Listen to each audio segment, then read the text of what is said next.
Video வந்திருக்கும் subscribers and viewers எல்லாருக்கும் ஒரு மிகப்பெரிய வணக்கம். இன்னைக்கு வந்து நம்ம எதை பற்றி பார்க்க போகிறோம் அப்படின்னா டிஐஎஸ்சிஓ டிஸ்கோ அப்படின்னு சொல்லிட்டு ஒரு சூப்பரான பிஜிஎம்மோட நம்ம லோகேஷ் கனகராஜ் அவருடைய டைரக்ஷன் நம்ம தலைவர் அவருடைய 171வது திரைப்படத்துடைய டீசரை பார்த்தீங்கன்னா ரிலீஸ் பண்ணி இருக்கிறாங்க. இது ஒரு டீசரில் என்னென்ன மாதிரியான விஷயங்கள்லாம் சொல்லியிருக்காங்க, டீசர் எப்படி இருக்கு அப்படிங்கிறத இந்த நம்ம பார்க்க போகிறோம். அதனால் உங்கள் சங்கி மங்கி அவங்க வீடியோக்குள்ளே போகலாம். நீங்கள் இப்போ தான் நம்ம சேனலில் ஃபஸ்ட் டைம் பார்க்குறீங்க அப்படின்னா சப்ஸ்கிரைப் பண்ணி வச்சுக்கோங்க. இன்ட்ரெஸ்டிங்கான மூவி ட்ரெய்லர், சாங் ரிவ்யூஸ் எல்லாமே நம்ம சேனலில் அப்லோட் ஆகும். முதல்ல இந்த டீசர் பார்த்தீங்கன்னா 3 நிமிஷம் 36 செகண்ட் வரைக்கும் இருந்தது. ஏன்னா சொல்லப்போனால் இந்த படத்துடைய டீசர் கிடையாது, படத்தில் இருக்கிற ஒரு சீன் மாதிரி தான் இருந்தது. இதில் பார்த்தீங்கன்னா முழுக்க முழுக்க நம்ம தலைவர் அவர்களுடைய கேரக்டரைசேஷனை மட்டுமே அதை ரிவீல் பண்ணியிருக்காங்க. ஸோ வாங்க ஃப்ரெண்ட்ஸ் என்னென்ன மாதிரி விஷயங்கள்லாம் சொல்லியிருக்காங்க அப்படின்னு சொல்லி பார்க்கலாம். டீசரோட ஸ்டார்டிங்கில் பார்த்தீங்கன்னா ஒரு கோல்டு ஃபேக்ட்ரி இருக்கிற மாதிரி காமிக்கிறாங்க. ஸோ அதில் ஒருத்தர்கிட்ட வந்து இன்னொருத்தர் ஃபோன் பண்ணி ஒருத்தர் வரான், அவன்கிட்ட ஜாக்கிரதையாக இருந்துக்குங்க அப்படின்னு சொல்கிறாரு. ஸோ அடுத்த கட்டிலே பார்த்து அவன் தலைவருக்கு ஏற்ற என்ட்ரி கொடுக்குறாரு. அதுக்கப்புறம் அப்படியே டைலாக் பேசிக்கிட்டு அங்கே இருக்கிற எல்லாத்தையுமே அடிக்கிறாரு. அப்பாவும் தாத்தாவும் வந்தார்கள் போனார்கள், யார் என்ன செஞ்சா என்ன, இதெல்லாம் சந்தோஷமாக வாழு அப்படின்னு சொல்லிட்டு ஒரு ரக்கடான கேரக்டரைசேஷனில் எந்த மாதிரி டைலாக் பேசணுமோ அந்த மாதிரி பேசியிருந்தாரு.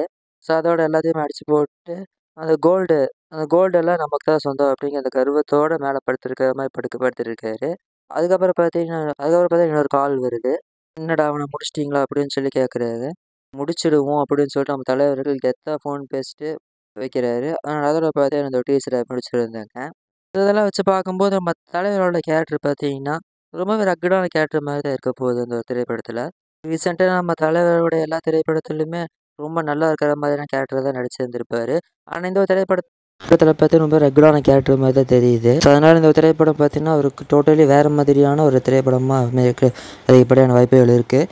ஸோ இப்போ படத்தில் என்ன பண்ண போகிறாங்க அப்படின்னு சொல்லிட்டு அந்த இடத்துல பார்த்தீங்கன்னா லோகேஷ் கனகராஜ் அவர்களை பற்றி சொல்லியே ஆகணும்.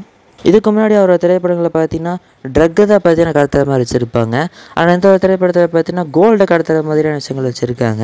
ஸோ கோல்டு வந்து எப்படிலாம் இல்லீகலாக கடத்துறாங்க, அது வந்து ஹீரோ வந்து அதெல்லாம் இல்லீகல் பிஸ்னஸ் பண்ணுறவங்கள்ட்ட இருந்து பிடுங்குற மாதிரியான கேரக்டர் மாதிரி தான் தெரியுது. ஸோ அந்த மாதிரி வித்தியாசமான கதைக்களம் மாதிரி தான் தெரியுது. ஸோ ரைட்டிங் பார்த்தீங்கன்னா ரொம்பவே சேஞ்ச் பண்ணி ரொம்ப சூப்பராகவே பண்ணியிருக்காரு. ஸோ வெயிட் பண்ண போகும் படத்தில் என்ன மாதிரியான விஷயங்கள்லாம் பண்ண போகிறாரு அப்படின்னு சொல்லிட்டு அவரோட இந்த 6வது திரைப்படம் வெற்றி படமாக அமையுமா அப்படின்னு சொல்லிட்டு அந்த இடத்துல பார்த்தீங்கன்னா பேக்ரவுண்டில் பிஜிஎம்மே ரொம்பவே நல்லா போட்டிருந்தாங்க. நம்ம அணிவத்தவர்கள் சொல்லவே தேவை, நம்ம தலைவர்கள்னாலே ரொம்ப மாசான பிஜிஎம் தான் போடுவார். ஸோ அதே மாதிரி தான் இந்த ஒரு படத்துக்கும் ரொம்பவே நல்லா போட்டிருக்காரு. ஸோ பார்ப்போம் படத்தில் என்ன மாதிரிலாம் பிஜிஎம் தரமாக வரப்போகுது அப்படின்னு சொல்லிட்டு. அந்த இடத்துல பார்த்தா நிறைய பேருக்கு இருக்கிற ஒரு கேள்வி, இந்த ஒரு திரைப்படம் எல்சியில் வருமா வராது அப்படின்னு சொல்லிட்டு. ஏற்கனவே லோகேஷ் ராஜா ஸ்டாண்டர்டான படம் தான் அப்படின்னு சொல்லியிருந்தார். இருந்தாலும் பார்த்தீங்கன்னா ஒரு டவுட் இருந்தது எல்லாருக்குமே. ஸோ டீசரோட ஸ்டார்டிங்கில் பார்த்தீங்கன்னா ஒரு குடோன்குள்ளே ஸ்டார்ட் ஆகிற மாதிரி இருக்கும்போது நான் ஒரு நிமிஷம் எல்சின்னு தான் நினச்சேன். ஆனால் பார்த்தீங்கன்னா கதைக்களம் அப்படிங்கிறது டோட்டலி வேறு மாதிரி தான் இருக்குது. ஸோ அதனால் எல்சிக்குள்ளே வர்றதுக்கு சான்ஸ் இல்லை. ஸோ வெயிட் பண்ணி போகும் என்ன பண்ண போகிறாங்க அப்படின்னு சொல்லிட்டு. அந்த இடத்துல பார்த்தீங்கன்னா படத்துக்கு கூலி அப்படின்னு சொல்லிட்டு பேர் வச்சுருக்காங்க. ஸோ இந்த ஒரு பேர் பார்த்தீங்கன்னா ரொம்ப அட்ராக்டிவாக இல்லை, கொஞ்சம் வேறு மாதிரி மாசாக வச்சுருந்துருக்கலாம். ஏன் இப்படி வச்சுருக்காங்க அப்படின்னு சொல்லிட்டு தெரியல. உங்களுக்கு இந்த பேர் வந்து பிடிச்சிருக்கா இல்லையா அப்படிங்கிறத கமெண்ட்டில் கூட ஷேர் பண்ணுங்கள்.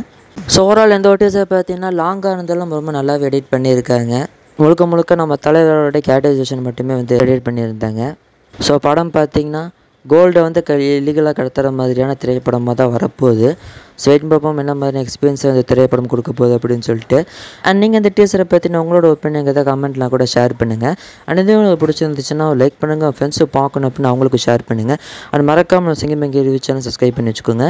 மீண்டும் இன்னொரு சூப்பரான வீடியோ சந்திக்கிறேன். அதுக்கு விடைபெறுவது உங்களின் நான்.